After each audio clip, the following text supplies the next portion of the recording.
Gates of Life reading. All right, so this morning we will share, God willing, some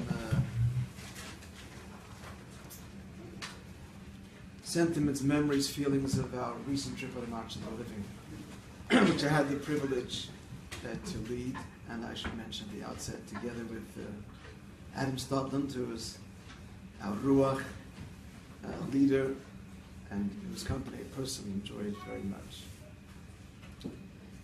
So people are asking me, of course, so how was the trip? So I did not go for myself, and that remains true now, even in retrospect. I went for the kids. I went to be their spiritual leader. I have nothing to compare this trip with, because it's my first trip, but I can just tell you what has been told to me. So gratifyingly, by the grace of God, and let me say, before I say this in the report, I will tell you, many of you know that before I went, I went with much, with a great sense of the responsibility that I was carrying, and therefore I went with, if not trepidation, but a great amount of awe. And for the 2 weeks, 24/7, I can say that there was always a prayer, not on my lips, but in my heart, to the Almighty, that I should say the right thing at the right time, and in general, just be a channel for His blessing and guidance, recognizing that for the children this was a very vulnerable time. And for many of them, which I saw in my own eyes, this would be a watershed moment and a moment of decision in terms of direction their lives would take. 16 years old, vulnerable, and experiencing the most intense possible emotions. So therefore, I'm very the concept, the results of which I hope are just seeds and will continue to develop. Someone who's in Bialik, who had, I think, the largest, Bialik had the largest contingent. So the day they came back to school, 13 kids showed up for the minyan. Oh, wow. The first day in school. He also told me that he witnessed to kids returning from the march in previous years, he saw a marked difference. I'm not taking the credit for this person, I'm just saying this is what happened. He says, as could be expected, many children came back with questions. How could this have happened? Where is God? Whereas on this trip, everybody came back inspired and connected. The question was not, where is God, but what can we do? So as an introduction to sharing some of the memories and moments, I would like to share with you what I shared with them, the content of what I shared with them on the occasions, or part of which I shared with them throughout the trip. First point. Number one, perhaps, is the question, why or how could this have happened on God? I addressed this head on. So he simply said, we cannot answer this question, it's unanswerable. And for that matter, I personally would not want an answer. So that would mean, so now that I've got the answer, so I'm okay with the Holocaust? No, I don't want it to be okay with the Holocaust. In fact, I don't want an answer. And it's not even as if God has a rational explanation for it. I dare say there isn't. And Mashiach will come retroactively, we won't understand, it goes far beyond understanding. We will then be privy to the divine plan and the mystery of God's concealment, and we will experience the answer, quote unquote, not on an intellectual, rational level, because that would never cut it, but on something far greater than that, and far deeper than that. So asking the question then, why? We're not getting an answer, and I don't want an answer. And I hope you don't want one either. But the question we should ask is, what's the lesson? What can I learn from this? How do we respond? How do we honor their sacred memory? That's a question that has many real answers. And that places a responsibility upon us. So we explored some of the responses we ought to have. The following I shared actually in a Reform synagogue it was in Krakow. Were there people there or Just us. And some other March of the Living groups. I didn't know they were there at the time also. I went from Brazil. And the next day they were looking for me because they were very grateful that they actually heard I'm going to share with you, because at the end of the day we're looking for direction, meaning, purpose, direction. Where do we go with this? So there I said that one of the lessons of the Holocaust, and the responses at least to the Holocaust, must be this. In the same way that the Nazis irrationally pursued Jews, to the extent at the end of the war, losing on all fronts, Hitler, Yimach Shemoy, is still investing extremely valuable resources, soldiers, armaments, to hound out a single Jew hiding in some attic or pit. So too must our response be irrational love for every Jew, and there should be no effort in the world too much to reach out and find and connect to one Jew once. I will tell you, I didn't say this to them, that on I think it was the first anniversary of the Rebbe's Yardzeit, Rabbi Lau spoke, chief rabbi of the British Commonwealth and one of the great spokesmen about people. Rabbi Sachs or I'm sorry, Rabbi Sachs. Thank you. Actually, both spoke. I'm going to quote now from Rabbi Sachs.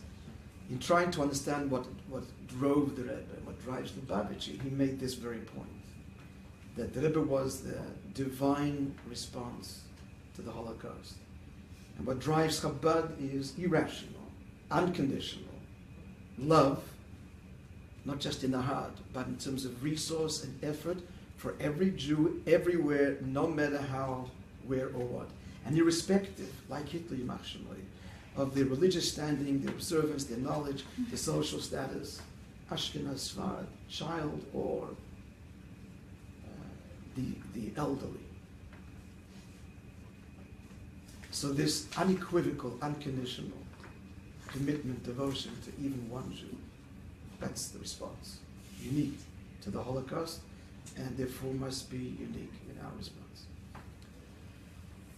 Another point that I addressed, which this is a big tape, but I can say I felt this was missing in the education both of the children were receiving before and on the trip. And that is, there is a tendency to paint.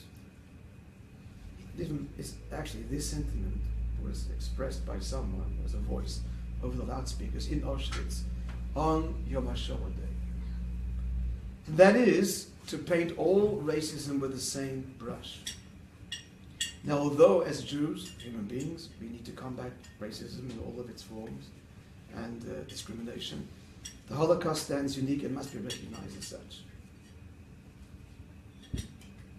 And that is as follows.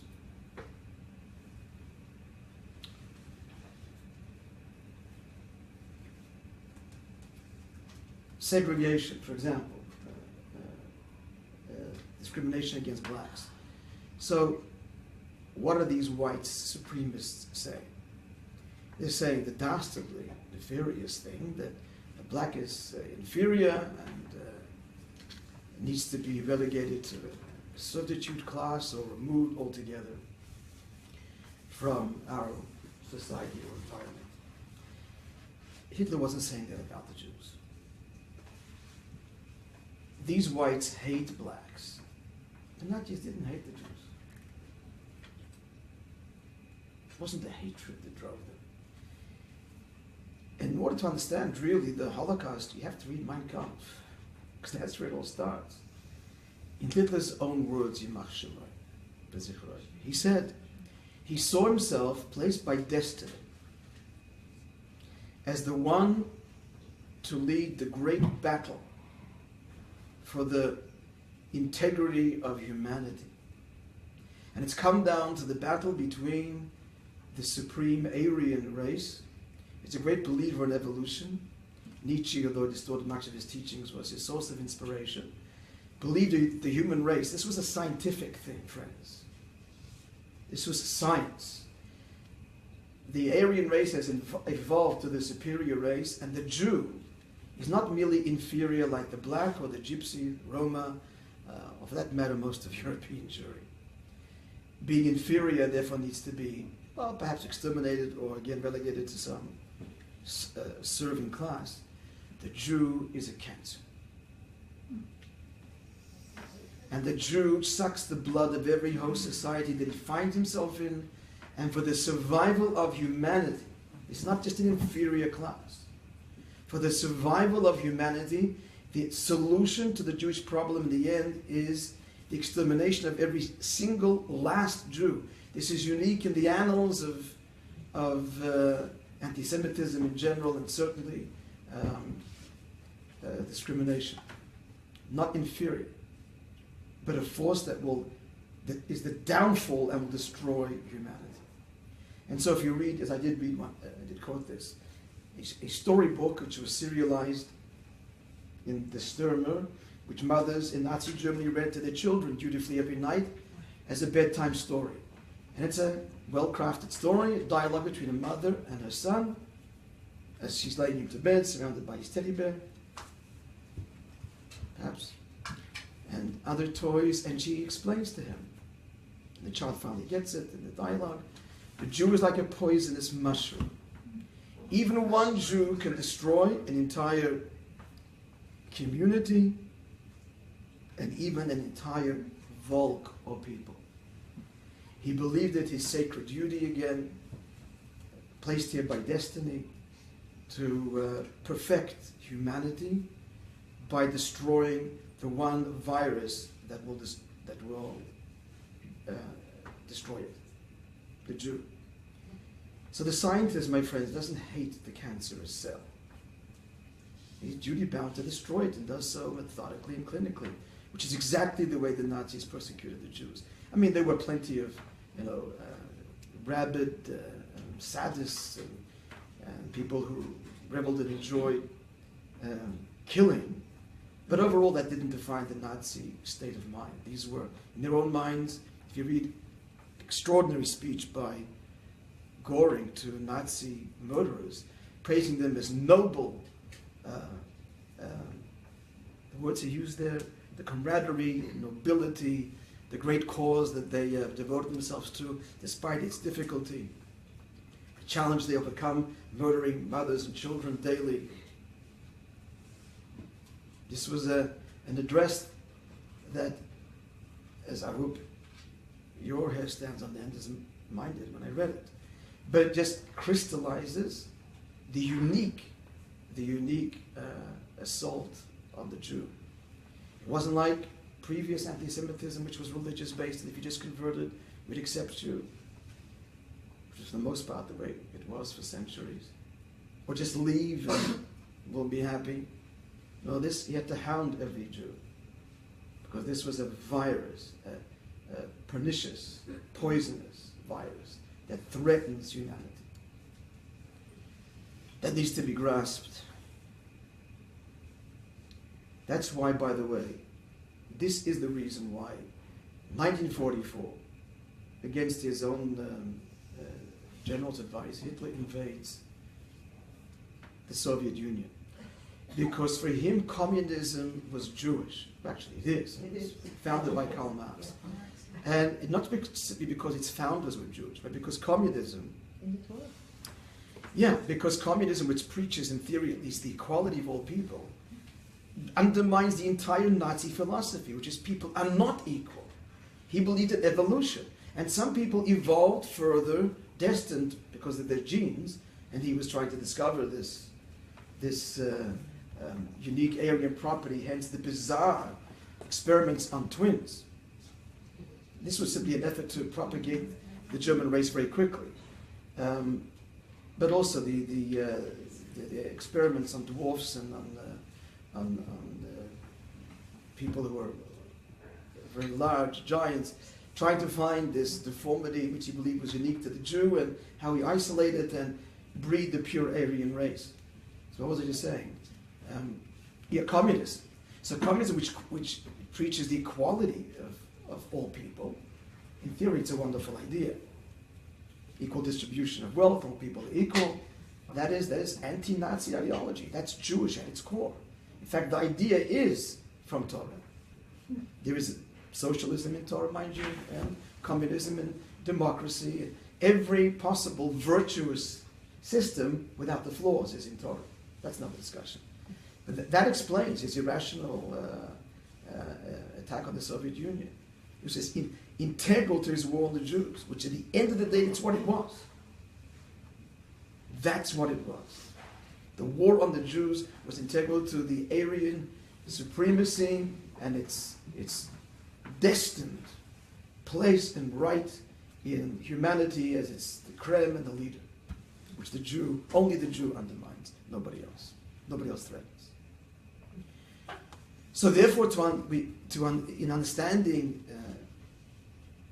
the Nazi persecution of the Jews, this too must lead us to, so what's our response? So in the following, I actually said the last night before we left, Sunday night in Israel. Because it's a radical idea. Some of you have heard this before. And I was only able to say it, I believe, after discussions that we'd had previously.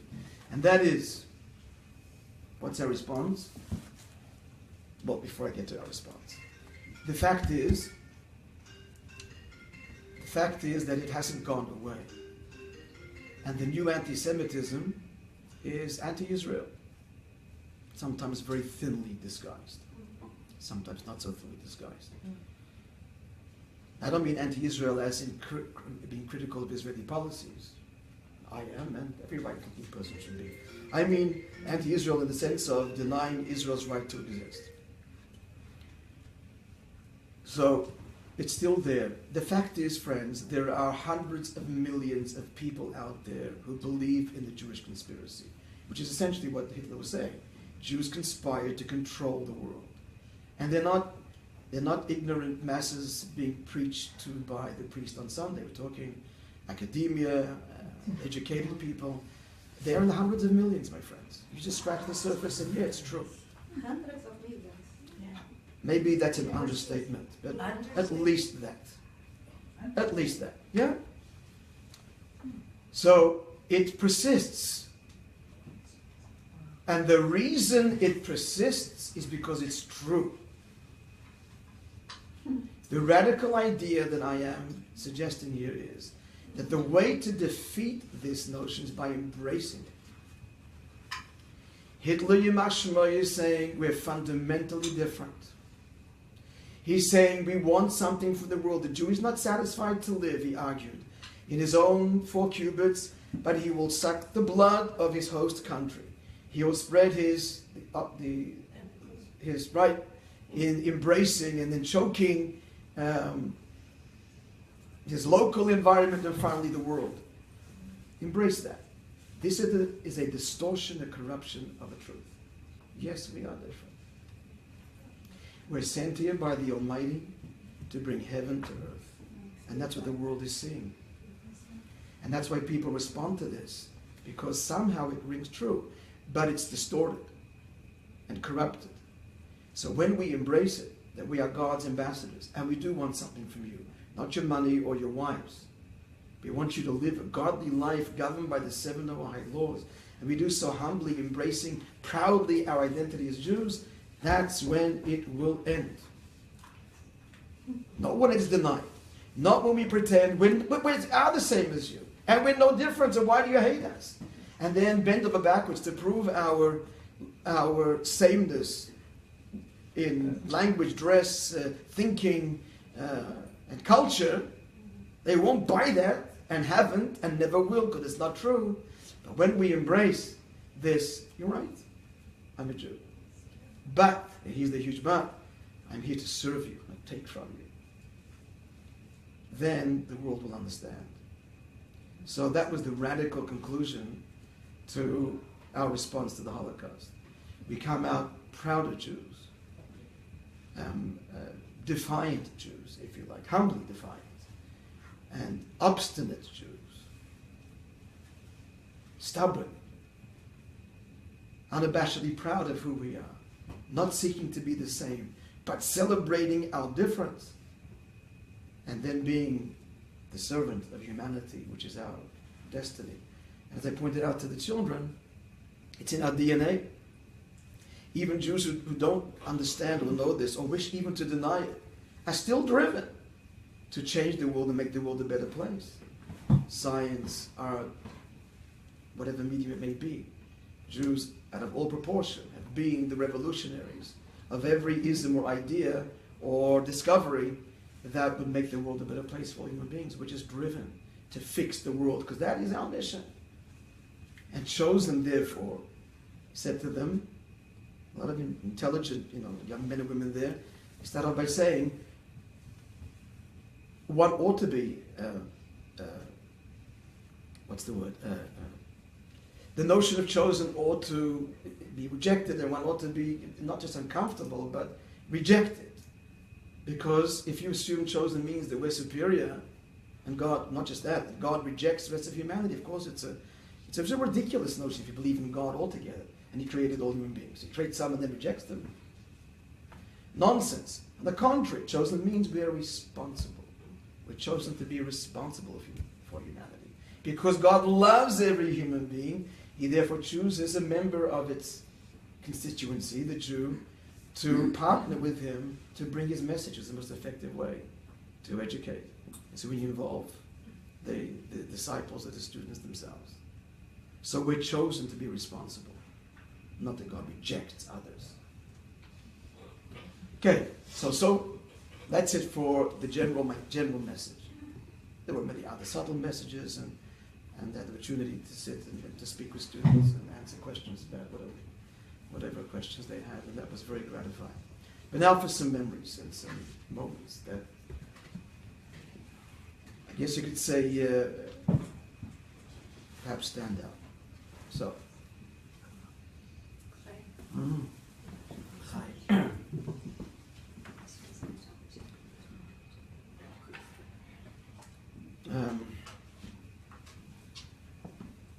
Ricky, you mentioned Warsaw, and that your family comes from Warsaw, and so does my paternal grandfather and grandmother. So Shabbos morning, you may have seen this was on the teaser on Facebook.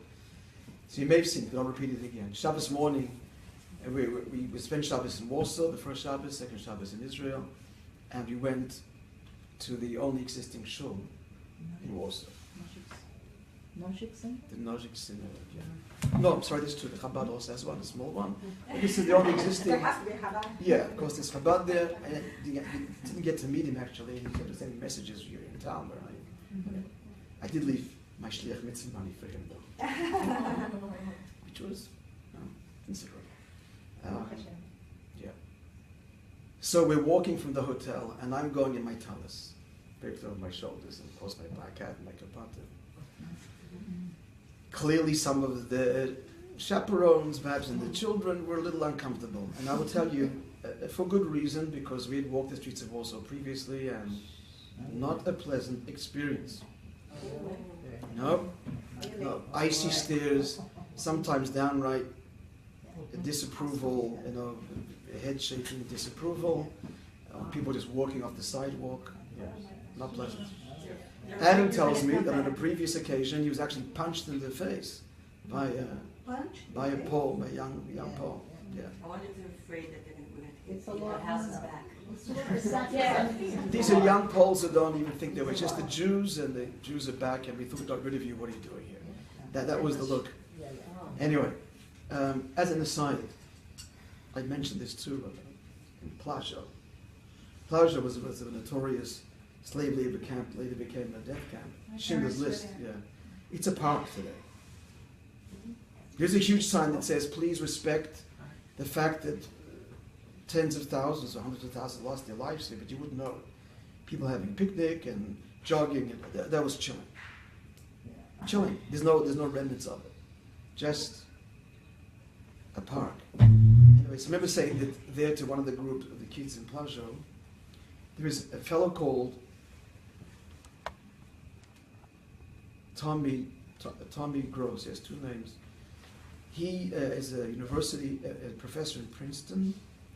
He is perhaps the world's recognized authority on the Holocaust.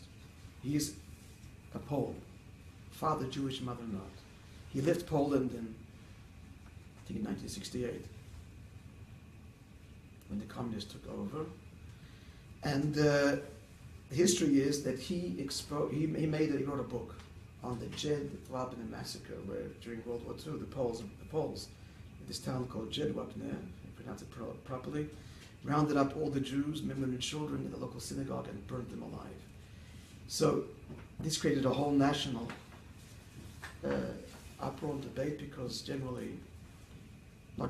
was not taught in the Polish curriculum about the Holocaust. And this exposed it, and a movie was made, and as a result, he was actually awarded the highest civil honor granted by the Polish government, and a to be recommended gesture of facing their honestly and truthfully the past, or so it seems. Because recently, this is in the last month, maybe now 6 weeks, he said the truth, that the Poles in World War II killed more Jews than they killed Germans. That sparked an outrage, and they wanted to strip him, they didn't. But there was a discussion in Polish parliament to strip him of his honor. He was interrogated by the Polish police. So even though I'm telling you they took steps to kind of honestly face their past, but hey, up to here. It's illegal in Poland to call them a Polish death camp. It has to be called a German death camp on Polish soil. You can't call Auschwitz a Polish death camp. Staffed largely by Poles, that's irrelevant.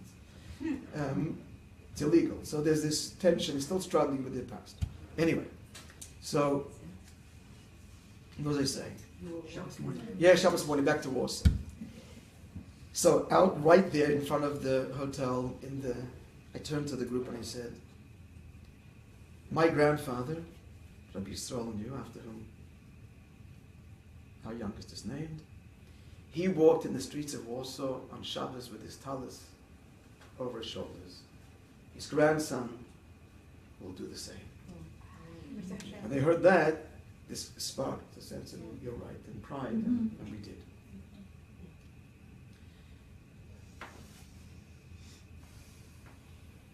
Since on the topic, we'll continue this, because I have lots of stories, but in the synagogue there, this is related, of course, to our whole experience. So 2 things I'll tell you. The rabbi there, he was an American, I forgot his name, been there for 25 years. So he made a speech that earned him virtually a standing ovation. 90% of the participants were March of the Living groups from all over the world. And there were a few Chabad guys that brought groups as well. We weren't the only one. How many people were there? The show was packed, standing room was a few hundred. Yeah. Upstairs too, the women's gallery, a few hundred at least. So basically, first he spoke in Polish, I didn't understand, made some announcements, and then he said that I can summarize your entire trip in 2 words. And he thought for a minute, he said, well, 6 words. So we're already there, what he's going to say. And he says, marry Jewish and make Jewish children. And sat down, and the place erupted. That was fantastic. That's really the objective, essentially, for the March of the Living, is to maintain Jewish identity. So that. Now I'm standing in the back of the shul, and I'm observing a young man who's wearing tzitzis, and a teenager, engaging in conversation. His name is Daniel. He just finished high school, and we're talking. He went to the Lauder S school. This is S.D. Lauder, the cosmetic billionaire. So he is built in Warsaw, in Vienna, in the Chabad. It's under the Chabad in Vienna. Warsaw, I think it's independent. I'm not sure. A high school and a whole educational, whole campus. So he just graduated, and I'm trying to convince him, I hope it was successful, that he should take a year before he goes to university, a year and go to yeshiva. Any yeshiva in Israel. That year, I'll tell this to you also, mothers of children, this applies to boys and girls. 1 year in yeshiva is the greatest investment you can give your child, hands down. And I've seen this 40 years of experience, longer, since I'm a kid. Because this 1 year, you bear fruit for generation. Even if they had the best schooling and the best, Jewish day school and Orthodox and everything else.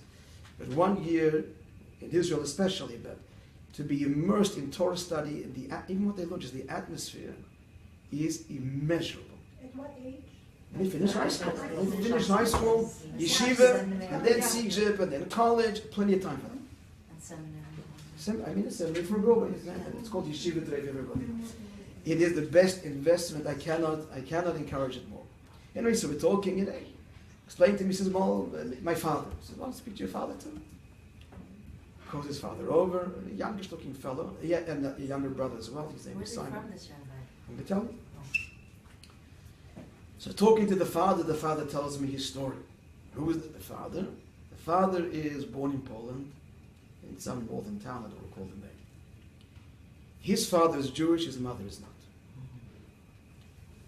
When he married, and he married a Jewish girl also born in Poland, whose parents survived the war in Siberia, and then after the war, or Siberia or in Russia, the Russian government opened up the borders for a short period, allowing Polish citizens to go back to Poland. So there was this temporary lifting of the Iron Curtain. So her parents came back, and she was born as a result. And they married. He says, he's telling me the story, I want my children to grow up Jewish. It can't happen here. We have to go to a place where there's some kind of Jewish infrastructure. The only place was Warsaw, really. The only place in Poland, then at least. So we uprooted. He said it was very difficult.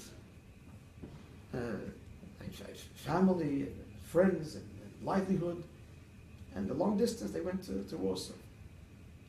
And I became a member here in this synagogue. I noticed after some years, I'm never getting an aliyah.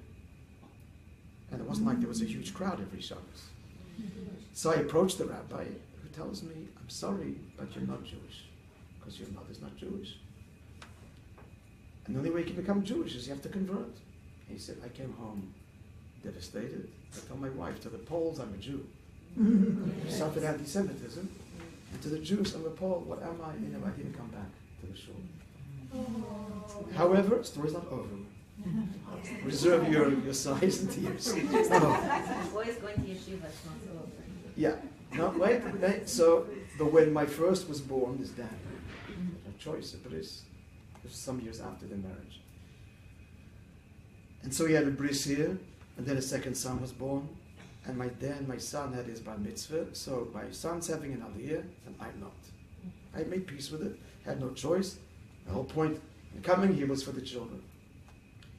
He's actually crying as he's telling me the story. And he says, till 3 years ago. 3 years ago, a new teacher came to teach at the high school. His name is Segal, Chabad guy from Kfar Chabad. And he taught my son. We became friendly. And the way he presented it to me, he said, you come to Israel and Shashtil, you'll have the conversion, you don't have to go through any courses, you've proven your commitment. And that's what I did. I went to Israel and I guess he had a bris or a ceremonial bris. Then the next day they say, you've got to have a chuppah because you're now married, we had a chuppah. He says, now thank God, I'm a fully fledged member and I get an aliyah. Nice. I should tell you what he does, and I haven't done this yet myself. He works at the museum there, the incredible museum, the Museum of Polish Jewry, I'm not sure what it's called. I didn't get to see it, but they say it's incredible. It's like it's a multi-million-dollar or even more facility. They say it's unbelievable, but he runs a division called Virtual Shtetl. He's researching. Have you seen it? I get the email. Oh, so he's researching all the towns and hamlets, and cities trying to discover names and their life. You know, in Auschwitz, I'm jumping around, but in Auschwitz there is a room there with a platform, and on it is a book. It's a book of hundreds of thousands of pages that they update all the time. Stands this way, in alphabetical order, and you can, of all the names of the Jews that perished in the Holocaust. There's some 4+ million names. There's 2 million Jews at least. 2 million. You don't know their names and so on. So that's what he's researching, and not just these names, but also to recreate what Jewish life was like. So that was a very special moment, standing at the back of the shul, this conversation with this fellow, and God willing, I'm going to be in touch with him still. No, I don't remember, but virtual shtetl, I'm sure will lead me to his name. You must have his name there, no? I'll email it, I'll get his name down. Telling you the story reminds me to do this. Yeah. Okay, so now back to some other experiences there in Poland. Well, you heard about the bar mitzvah. Yeah. No. So there were 2 survivors. There were 11 survivors with us. 2 of them were 11, 12, 13 during the war, and never had a bar mitzvah. So it was suggested before we left that we make a bar mitzvah for them. One of them, How old are they now? 80s? they're 11 years old during the war, It is. 80s. a little over than 13. So you A had little older than survivors 13. going with you on the trip? Yes, they were a big part of it. Ah. This year was a lot of survivors, and of course, it's a very precious thing because they're the 80s and Yeah. 90s. Right. I became very close with them, as I did, thank God, with all the chaperones and as many kids as I could possibly personally encounter. And in fact, last Friday night, we had we invited all the survivors to come. And for 7 o'clock, they left 11:30. They're not youngsters. And we had an extraordinary night of singing partisan songs and Wow. songs from their childhood, and it was really a magical, really a magical night. I'll tell you this. One of them, the youngest of them, 85. He's the youngest, a very young 85. So this particular person. So before I went on the march, I had a meeting in the Federation building with the survivors, just to meet them. I think I requested it. I wanted to meet them before. As you also know, we invited all of the kids and the chaperones to our home for Friday night dinner for 5 weeks before the march to get to know them. Like 50 each time, because it's 5 buses. So, at Muhammad's credit, no credit to me. Anyway, so at this meeting with the survivors, they all speak Yiddish. The survivors from Poland, Hungary. So I spoke a bit of Yiddish, and that trying to. And when I started off actually saying, before anything, you have to have a l'chaim together. And this is sit together, the l'chaims they brought out, trying to break the ice, because I know that they weren't so sure about the guys coming.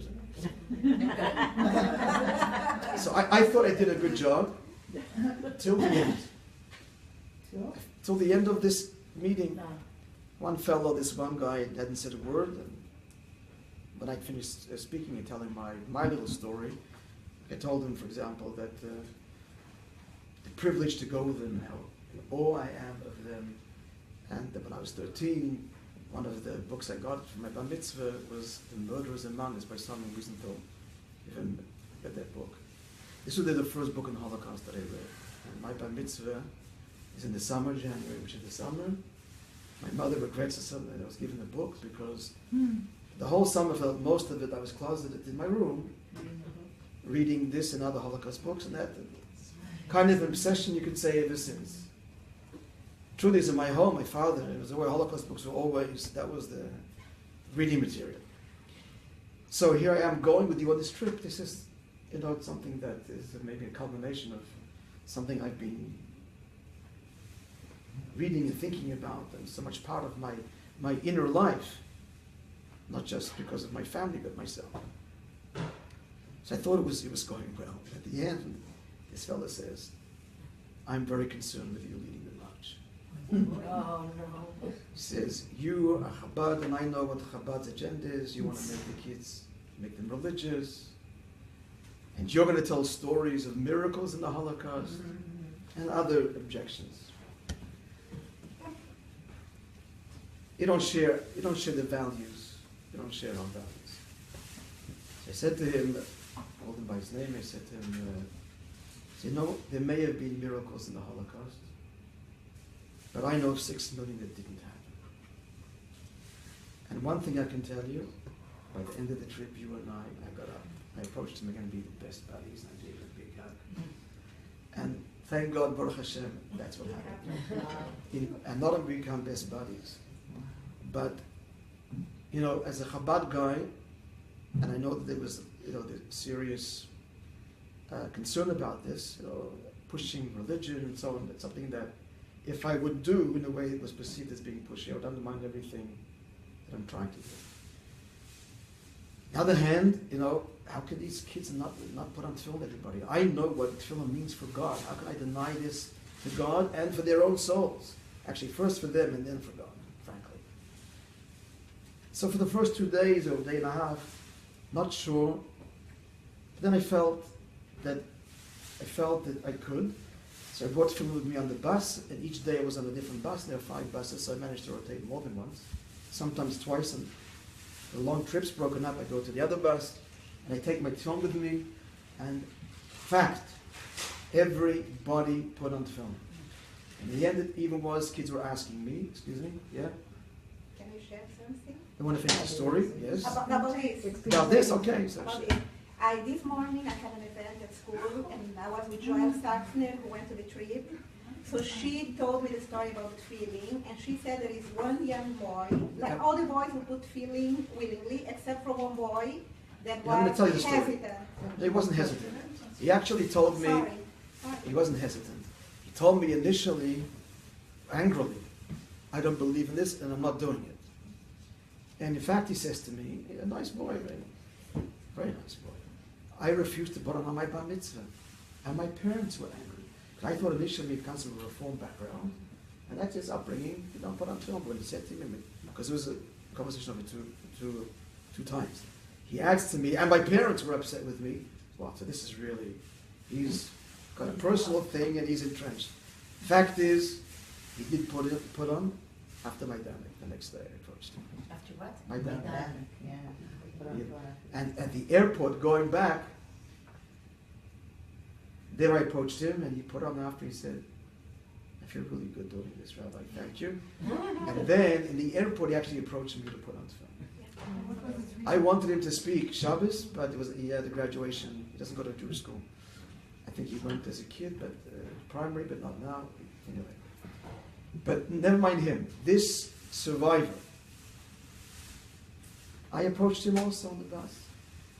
And he goes, Bevakasha, with pleasure. He speaks a good Hebrew because he lived in Israel for a while. Now the Israeli, there were 5 buses and 5 Israeli educators who met us in Poland. Each one was given a bus and they were educating the children in Poland and in Israel throughout. So he's watching this. He says, I've got to take a picture of this. I cannot believe he's putting on film. He's been for years and seeing that he's been approached before and refused categorically, and here he put it on. So, Baruch Hashem, everybody did, mind you, except for one person that didn't. One guy. He's one of the Israeli educators, much to my dismay. He refused. He also refused to put on a kippah even in the synagogue, which I couldn't understand. So why is he going? He's a strong national Zionist. What is he educating? He's in the history of the Holocaust, history of Israel.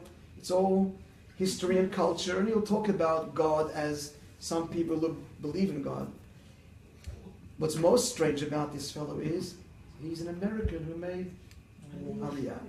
Moreover, he's a kid that back home, he went to a Chabad day camp.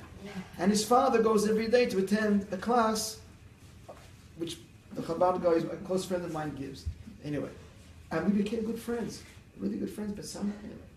The good news is this, at the end, this is at the airport in Ben Gurion, he's engaged to be married. So I said a kind of a prophecy. So with God's help, you are going to be approached once before you get married. I'm holding his hand. Promise me that for your upcoming marriage, you'll say yes and put on. Looks me in the eye, you thought a second. I promise you. Oh, He will, wow. a man of his word, man of integrity. You just have to find someone to get him. I'm sure the good Lord will take care of it. Maybe I should do a little bit of background. So even the one who didn't will, and he said that's a big thing for Hashem to hear his child say, "I will," even if he hasn't yet. That's also a very precious and infinitely precious moment. Okay, so back to some stories, yeah? No, she was saying I understand why he wouldn't do it. My problem is not him. Let him do and live his life the way he wants. I don't care. Why is he My asked? problem is why was he chosen? When you go somewhere that's Jewish, out of respect, you wear a kippah. Go eat pig after. I don't care. Out of There's respect. people that choose these people should choose people that respect where they are. Yeah, I didn't understand. The truth is, it was even more jarring because there were many times where the kids had to wear their kippah, which was Friday night, and when we visited the death camps, we're going to say prayers. Everybody's wearing one and he's not. God bless him. He's a good boy. So, but there's some. I don't know what that is, but there's something there that he's. I don't know what. Okay. Anyway, so back to the bar mitzvah in Tikuchin. This is a small town, Tikuchin. The survivors, the two survivors are having a bar mitzvah, who never had.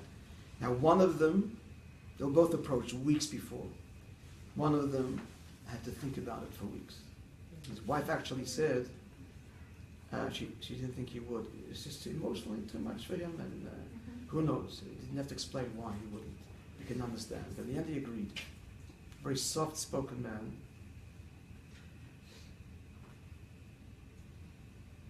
Yeah. He's still in Israel. He didn't come Friday night, but God willing, we'll have them as our guests. So we're having the bar mitzvah in a synagogue in a shul in a town called Tikuchin, which had 3,000 Jews, probably there for hundreds of years. And in 36 hours, it was Yud Neraim. There were two survivors, because they weren't there. They were away for Shabbos, was over a weekend. They'd come back and they met on the way. Someone, where you're going, nothing to go back for. So the synagogue is still intact. And outside, I didn't tell this, outside there is a guy carving little wooden characters of Jews, talis and so on. One of the survivors says, "Do not buy from him. He's an anti-Semit and just making money off the Jews." And mind you, the pictures I found it to be grotesque anyway. Very long noses, So nobody bought, at least on this trip.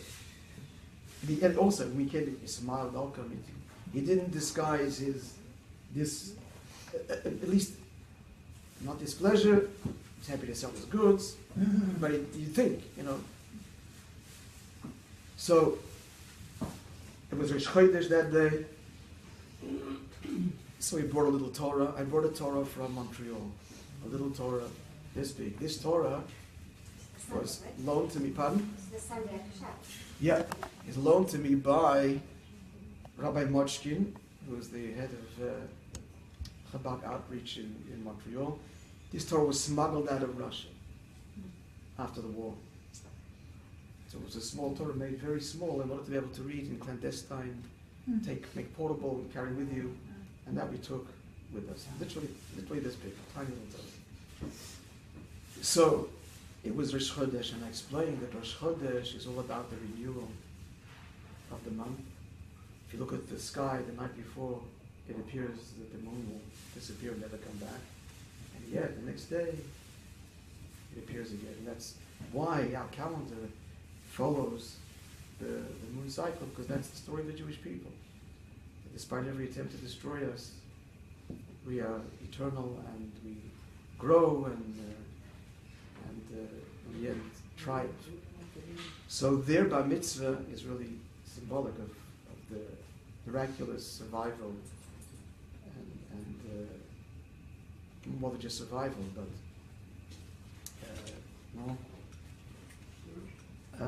trying to say the blossoming, more than that, the flourishing. That's what I'm looking for, of our people. So I told all the kids that when they say Amen, I said we owe them this great thanks that they are embracing us in their renewal of their bar mitzvah, their Jewish identity, and how thankful we have to be to them for sharing this with us here, especially here. And when they make the brachas, we're going to say Amen together from the depth of our heart that will send to the very throne of glory itself. Which is what happened. If you watch the video, you can see it was very emotional. We danced with them, and they put on tefillin, as did others.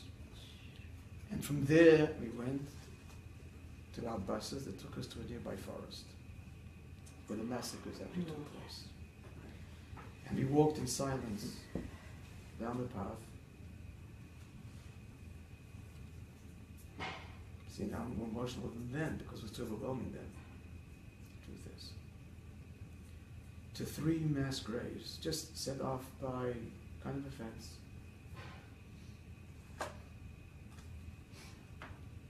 But 3,000 Jews of this town were massacred. So after spending some time there just in silence, and then each one in their own thoughts, we gathered around the central mass grave. So I have to speak at all these occasions. Imagine. And the truth be told, for these occasions I didn't prepare. Auschwitz, Birkenau, my dad, I didn't prepare. So I said, how can you prepare? You just. So amongst other things, I didn't speak for long, but I said that it was difficult to speak, very difficult to speak. And I said that it may be that many of them didn't have a chance to say the Shema. Perhaps in shock, mothers holding babies, or wailing. So we're going to say the Shema for them and with them. And explain what the Shema means, which we all said together. And then Adam started very softly to sing Shema Yisrael, Hashem Elokeinu. Everybody in a kind of a whisper, hushed whisper, sang the song, the echoes in the silence of the forest. That was Tikkun. Pardon? That's the one in Tikkun. Yeah. If you see the mass grave is Tikkun. Where could we see the video? It's on Facebook. The mall's Facebook. After, His they'll tell you Facebook. after. Of all the death camps, I tell you, Auschwitz itself was what it was jarring because it didn't look like a death camp. If you didn't know, it looked like no. The buildings looked like a camp, a summer camp. Maybe the windows were small and not. But in those days, no one built big, large windows. Tree lined, clean. It's a tourist attraction. Now that's it. But when you go inside the building, some of them, and you see the hair, and you see the shoes, little children's shoes, and high-heeled shoes, and thousands, and the suitcases, and the pots and pans, and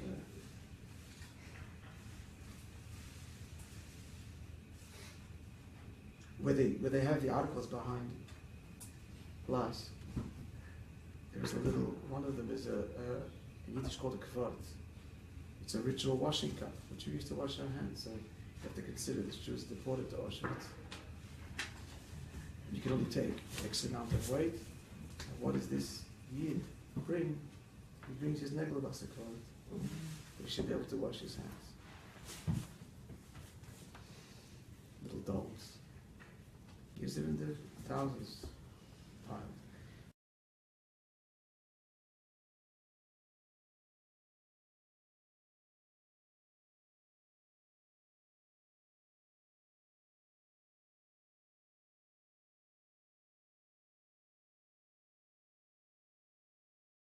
And the places we went to, but they had to be paid. That's part of the But in Auschwitz, it was a Polish guy. You rent, it was actually, you have to pay for this. We didn't. This was all part of the price.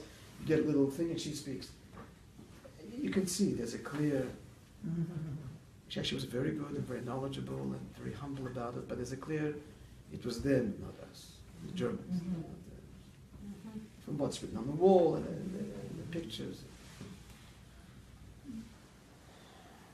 In Auschwitz, I mean, this is beyond chilling. You actually walk in basements of dungeons, which are execution places and torture places. You're in a courtyard. It's so small, but it stretches how small Auschwitz is. Birkenau is massive. Birkenau is almost as far as I can see, row after row. Because Auschwitz originally was simply a Polish army barracks, which the Germans seized. Auschwitz before the war was a very Jewish town. There were several Hasidim groups there. They had shuls and a very strong Jewish infrastructure. It was one of the first towns to become Judenreich. But when Auschwitz, as the war continued and the shipments, the transports of Jews were increasing with greater intensity and fervor, the Auschwitz ovens and crematoria couldn't accommodate, so they need to build Birkenau or Auschwitz II. The whole march is the march from Auschwitz I to Auschwitz II. That's the march that you know. And so there's a courtyard there. Buildings, SS buildings all around. And the brick wall, the whole brick wall, I don't point on the house, but it's, against this wall, thousands were shot. Thousands. You were standing in a place where thousands of people were shot. And there's 3 wooden posts where people were hung like meat hung on a tenderhook, tortured. But still, a lot of people, it just seems very sanitized, as opposed to Majdanek, which is, when we went, there was no one else was there, and that pretty much was abandoned by the Nazis. See, Auschwitz, they tried to destroy, and did partially, the crematoria. And Didn't have time to destroy it. Majdanek didn't have time. They fled, the Russians, I think, that liberated Majdanek, and that's really chilling. That's the mountain of ashes there, that's still there, covered by earth, which is why it doesn't fly away. It's packed by earth. Huge mountain of ashes atop a hill. The huge concrete. This is made by the Soviets after the war. Huge concrete kind of shelter. There too, I had to speak. That was most difficult. I spoke briefly, but I shared there that Nissan Mangel, who was a 13-year-old in Auschwitz, was a family friend, my wife's family's friend, relates the following. His job as a teenager was to clean the crematorium. And the bodies were reduced to a fine gray powder. But there were these tiny little white, what appeared to be like pebbles. This was, this is this bone that the Talmud says. It's the base of the neck or the spine. It's indestructible, and it's from there that the body is reconstituted after Mashiach comes. So he said then that incredibly he found faith, strengthened his faith there. These little bones were the tangible symbol of the eternity of the Jewish people. We're standing in front of these ashes, but I shared this with him. Amongst whatever we said Kaddish there, we said a prayer. Okay, we'll stop here. There's much more about Auschwitz and Israel. I didn't touch it either, so maybe next week. Next week.